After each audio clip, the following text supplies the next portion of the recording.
Shalom Ubracha, bonjour à tous. Nous commençons aujourd'hui le troisième Perek, la première Mishnah du Perek Gimel, du troisième Perek. La Mishnah nous enseigne le din de Hamafkid etzel chavero be'ema okeli. Nous connaissons tous la loi, le din des Shomrim. Il y a 4 Shomrim.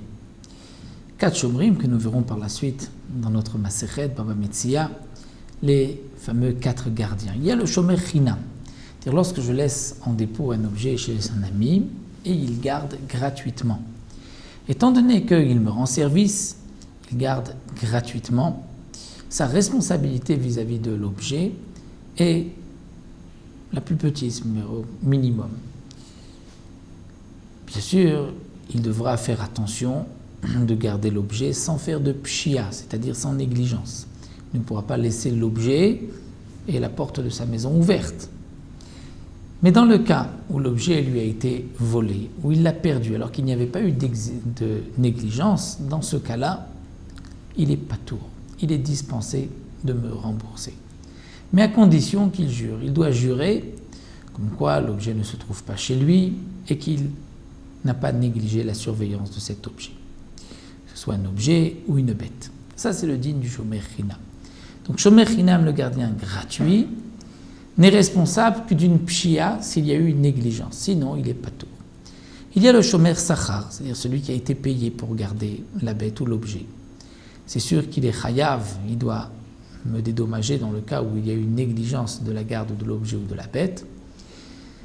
Et de même, puisqu'il est shomer sachar et qu'il a été payé pour cela, s'il a perdu ou si on lui a volé la bête ou l'objet, il se doit de dédommager le propriétaire. Il est chayav, bigneva vaveda. Mais il est patour dans un cas de honnête. Si c'est une bête et que la bête est morte, il est dispensé de payer.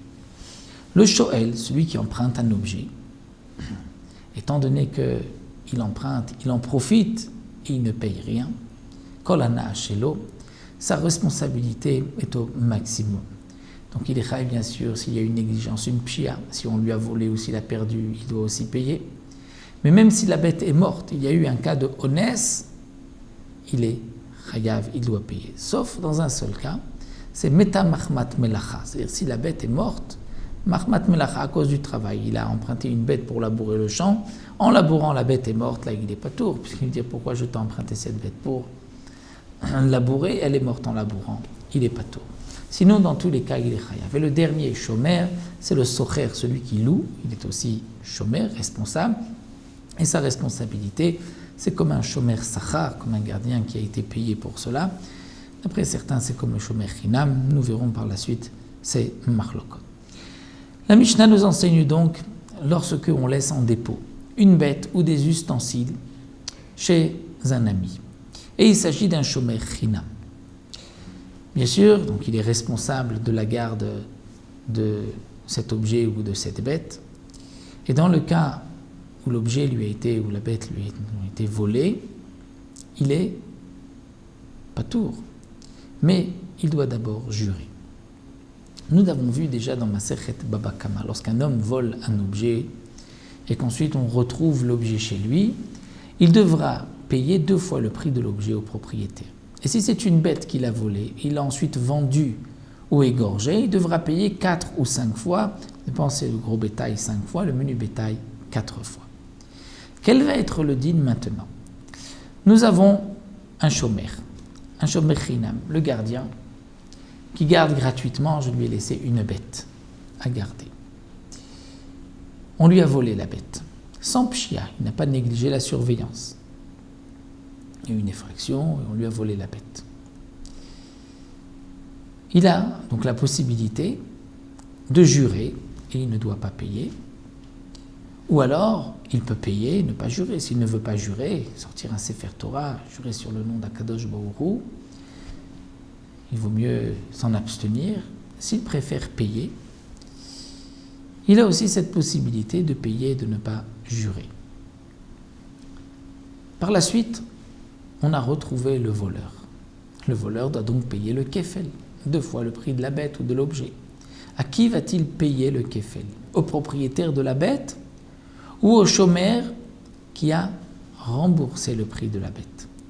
Ça, c'est ce que la Mishnah nous enseigne. Un homme qui a laissé en dépôt chez son prochain béma une bête au kélim ou des ustensiles. Venignevu, ils ont été volés au chavdou ou perdus. Shilem veloratzali shava, il a payé, il n'a pas voulu jurer. Share amou, parce qu'on a dit, par ailleurs, shomer chinam nishba viyotse, que celui qui garde gratuitement a la possibilité de jurer et de s'acquitter.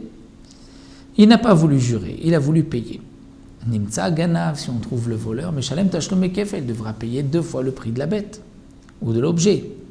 Ou si tavach ou machar, si c'est une bête et que le voleur l'a égorgé ou l'a revendu, mais shalem tashlum arba vechamisha, il devra payer 4 ou 5 fois. Les mi meshalem, à qui devra-t-il payer? Les misha pikadon etzlo, à celui qui avait gardé, c'est-à-dire au gardien qui avait gardé la bête, étant donné qu'il a payé, le propriétaire de la bête lui a dit, au moment où il lui a donné, comme la Gemara explique, je te confie cette bête, et si donc tu veux, par la suite, si elle est perdue, tu veux me rembourser la bête, alors je te rendrai propriétaire du kefel ou du arba vechamisha. Même s'il me l'a dit, c'est comme si il l'avait dit au moment où il lui a donné la bête. Donc c'est le shomer qui récupérera le kefel. Mais dans le cas nishba veloratzal shalem, le shomer, le gardien, a dit non, je jure que je ne l'ai pas gardé, je jure que je n'ai pas négligé la surveillance. Il n'a pas voulu payer, il a le droit. Mais nimtsa ganav, si on trouve le voleur, mais shalem tashlum kefel, il payera le voleur 2 fois le prix de la bête. Tavach ou machar, s'il l'a égorgé ou vendu, il payera Mshem Tashum Arba Vechamisha, à qui il payera 4 ou 5 pour le kefel. Cette fois-ci, Mshalem le Bala Pikadon, le propriétaire de l'objet de la bête, étant donné que là, le shomer n'a pas voulu payer à jurer, donc là, le kefel, l'Arba Vechamisha appartiennent au propriétaire de la bête. À bientôt pour la deuxième Mishnah.